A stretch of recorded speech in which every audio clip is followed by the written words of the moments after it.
નમઃ શિવાય. ભાખરીયો સોમવાર. વ્રતની વિધિ. પવિત્ર શ્રાવણ માસના પ્રથમ સોમવારથી આ વ્રત શરૂ કરવું. વ્રત કરનારે વ્રતના દિવસે લીલા વસ્ત્ર ન પહેરવા. ભોજનમાં લીલા શાકભાજી કે કઠોળ ન લેવા. વહેલી સવારે સ્નાનાદિથી પરવરી શિવ મંદિરે જઈ બીલીપત્રોથી શિવનું પૂજન કરી પાર્વતી તથા ગણેશની પૂજા કરવી. ભાખરીયા સોમવારની વાર્તા કહેવી કે સાંભળવી. પછી 5 ભાખરી બનાવી, એકનું નૈવેદ્ય ધરાવવું, બીજી 2 રમતા બાળકોને આપવી અને બાકીની 2નો પ્રસાદ આરગવો. નૈવેદ્યમાં મૂકેલી ભાખરી ગાયને ખવડાવવી. જળ તુલસી ક્યારે રેડવું. કારતક સુદ 14ના દિવસે આ વ્રતનું ઉજવણું કરી અન્નદાન, વસ્ત્રદાન આપવા. આ વ્રત કરનારના સફળ મનોરથ સિદ્ધ થાય છે. વાર્તા.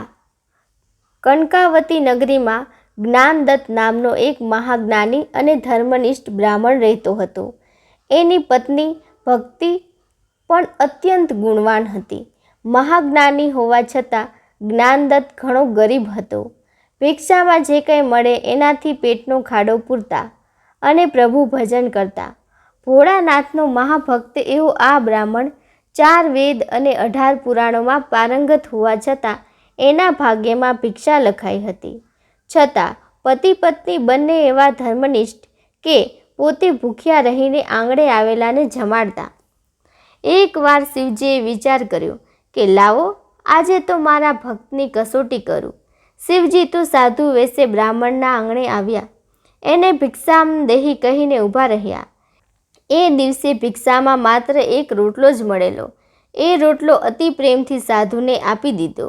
ત્યારે સાધુ વેશે આવેલા શિવજી બોલ્યા, હે વત્સ, તારું કપાળ તો જ્ઞાનના તેજથી ઝળહળે છે, પણ તારી આંખોમાં દુઃખનો દરિયો છલકે છે. આ સાંભળી બ્રાહ્મણ રડવા જેવો થઈ ગયો. મહારાજ, જ્ઞાન તો ઘણું છે, પણ ખાવાના સાસા મળતા નથી. ભોળાનાથ રીઝતા નથી. ઘણી ભક્તિ કરી, પણ હવે તો ચારે કોર અંધકાર દેખાય છે. ત્યારે શિવજી બોલ્યા, સુખ દુઃખ તો આવે ને જાય. વ્રત, જપ, તપ વડે કર્મ કપાય. તું ભાખરીયા સોમવારનું વ્રત કરજે. આ વ્રત ગુપ્તવાસ સેવતા પાંડવો દુઃખમાં મૂંઝાતા હતા ત્યારે યુધિષ્ઠિરે કરેલું અને આ વ્રતના પ્રભાવે જ એમનો જય થયો. વળી આ વ્રત કરનાર સદા સુહાગણ રહે છે. આ વ્રત નિર્ધનને ધન, વાંઝ્યાને સંતાન આપનારું છે. એટલું કહી શિવજી કૈલાસે ગયા. પવિત્ર શ્રાવણ માસ આવતા પતિ પત્નીએ પૂર્ણ શ્રદ્ધાથી ભાખરીયા સોમવારનું વ્રત કર્યું. કારતક સુદ 14 ઉજવણું કર્યું. આ વ્રતના પ્રભાવે પૂર્વજન્મના સર્વ પાપ બળી ગયા. એ જ રીતે નગરના રાજાને સપનું આવ્યું. સપનામાં શિવજીએ કહ્યું કે હે રાજા, તારી નગરીમાં જ્ઞાનદત્ત નામનો એક જ્ઞાની પંડિત વસે છે. એને તું રાજપંડિત પદવી આપ.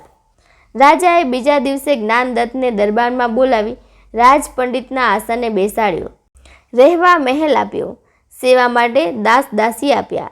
એક જ રાતમાં ગરીબ જ્ઞાનદત્ત સમૃદ્ધવાન બની ગયો. ભોળાનાથની કૃપાથી પતિ પત્ની બંને સુખે રહેવા લાગ્યા. હે ભોળાનાથ, તમે જેવા જ્ઞાનદત્તને ફળ્યા એવા ભાખરીયા સોમવારનું વ્રત કરનારને સૌને ફળજો. ઓમ નમઃ શિવાય.